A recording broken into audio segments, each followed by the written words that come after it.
World visit 24 থেকে আপনাদের স্বাগত জানাচ্ছি আমি মোহাম্মদ শরীফুল ইসলাম। দর্শক, ভারতের পশ্চিমবঙ্গে হিন্দু মুসলমানরা দশকের পর দশক মিলেমিশে বসবাস করে আসছে। এখানে বামপন্থী রাজনৈতিক দল, তৃণমূল কংগ্রেস অনেকেই ক্ষমতায় এসেছে, কিন্তু হিন্দু মুসলিম বিভেদ কেউ সৃষ্টি করেনি। কিন্তু 2026 সালের বিধানসভা নির্বাচনে বিজেপি বিজয়ী হয়ে শুভেন্দু অধিকারীর নেতৃত্বে সরকার গঠন করে। আর এই কঠোর হিন্দুত্ববাদী দলটি ক্ষমতায় এসেই একের পর এক মুসলিম বিরোধী আইন করছে। তার মধ্যে প্রথমেই তারা পশ্চিমবঙ্গের ঐতিহাসিক রেড রোডে ঈদের নামাজ পড়তে দেয়নি। সেখানে আগে থেকেই সেনা সদস্য ও পুলিশ মোতায়েন করে রাখে।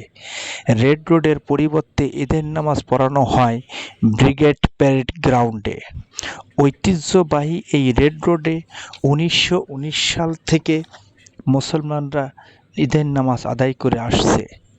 আজ সেই শতাব্দীর ঐতিহ্য ভেঙে উগ্র হিন্দুত্ববাদী শুভেন্দু অধিকারী রেড রোডে নামাজের নিষেধাজ্ঞা আরোপ করে। তবে এই নিষেধাজ্ঞার কারণে শুরু হয়েছে চরম বিতর্ক। এখন দেখার বিষয় বিজেপি সরকার নিষেধাজ্ঞা তুলে নেয় নাকি বহাল রাখে।